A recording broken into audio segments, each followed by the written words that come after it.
Oi pessoal, tudo bem? Eu sou a Vitória Lorena, sou estudante de fonoaudiologia, atualmente estou no quarto semestre e hoje eu vim falar sobre transtorno do desenvolvimento de linguagem e transtorno de linguagem, vim falar um pouco das características e a principal diferença entre eles dois. Espero que esse vídeo ajude você a compreender bem o que é cada um e a conseguir diferenciar quando você estiver fazendo uma triagem ou uma avaliação de linguagem. Quero começar falando que a linguagem a gente costuma dividir meio que em duas partes, a linguagem receptiva e a linguagem expressiva. A linguagem receptiva está muito ligada à minha compreensão do que é dito, do que é falado, né? A minha interpretação das situações, enfim. E a minha linguagem expressiva, como eu já falo, né, é a minha expressão. Então, é a minha fala, não é a minha fala assim exatamente, mas é a forma como eu me comunico, como eu uso a minha fala, como... Ai, tem um mosquito aqui. Como eu expresso o meu pensamento, como eu expresso as minhas ideias, enfim. Então, eu tenho a minha linguagem receptiva e a minha linguagem expressiva. Ok? O transtorno do desenvolvimento da linguagem antigamente era conhecido por DEL, que é distúrbio específico de linguagem. Por conta de padronizações, esse nome, né, DEL, distúrbio específico de linguagem, foi mudado para transtorno do desenvolvimento da linguagem, porque hoje em dia está padronizado chamar esses distúrbios, essas doenças todas de transtornos.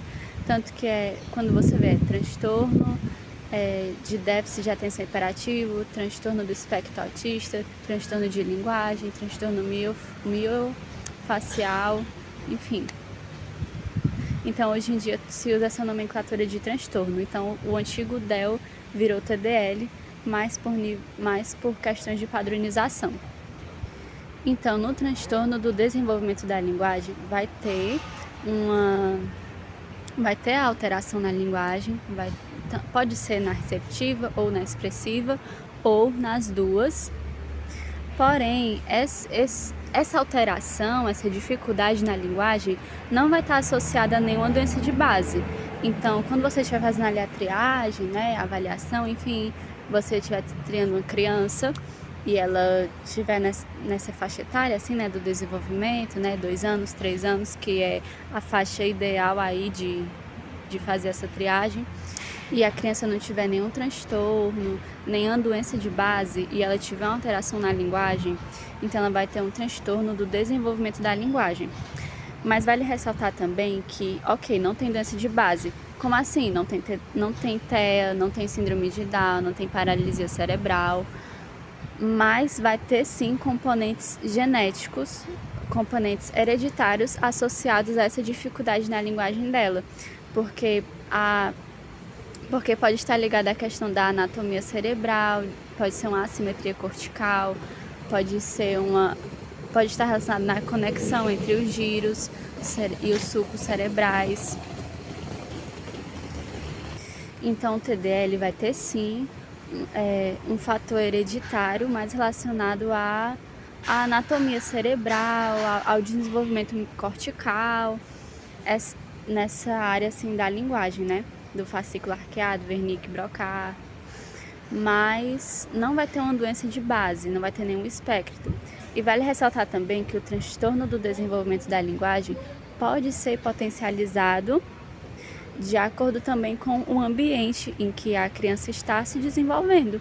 Então, se ela tiver em um ambiente com condições mais difíceis para o desenvolvimento da linguagem dela, então ela pode acabar tendo ela já tem essa tendência genética, ela já tem essa tendência genética, mas isso pode ser potencializado se ela não tiver os estímulos, potencializado no sentido de que ela pode ter mais dificuldades se ela não tiver um bom estímulo para a linguagem dela, não tiver um bom estímulo para se expressar, não tiver uma boa interação com o ambiente, com a família, com os amigos, com a escola.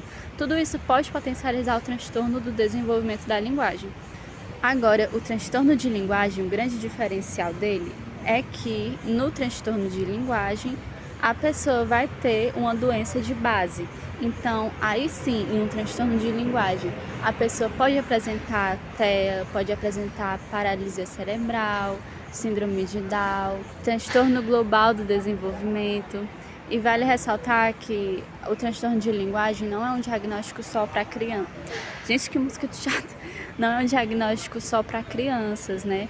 Por exemplo, o que é o transtorno de linguagem? A pessoa ela tem uma alteração na sua linguagem, como eu falei no início do vídeo, receptiva ou expressiva, e que está relacionado a uma doença de base. Então, por exemplo, uma pessoa, né, um idoso que tem Alzheimer e que começa a ter a sua linguagem debilitada, vai apresentar um transtorno de linguagem, porque está alterada, e essa alteração é devido a uma doença de base, que no caso é o Alzheimer.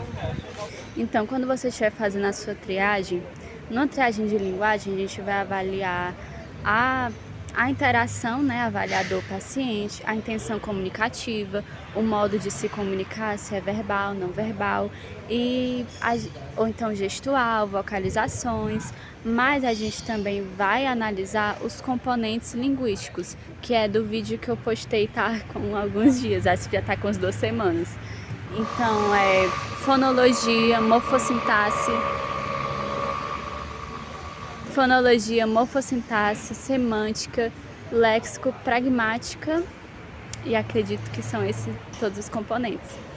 Então, eu espero que tenha ficado de bom entendimento a diferença entre transtorno... Meu Deus! A diferença entre transtorno do desenvolvimento da linguagem e transtorno de linguagem. E se você tiver ficado ainda com alguma dúvida, gente, que obra chata, pode colocar aí nos comentários que eu respondo tudo, tá bom?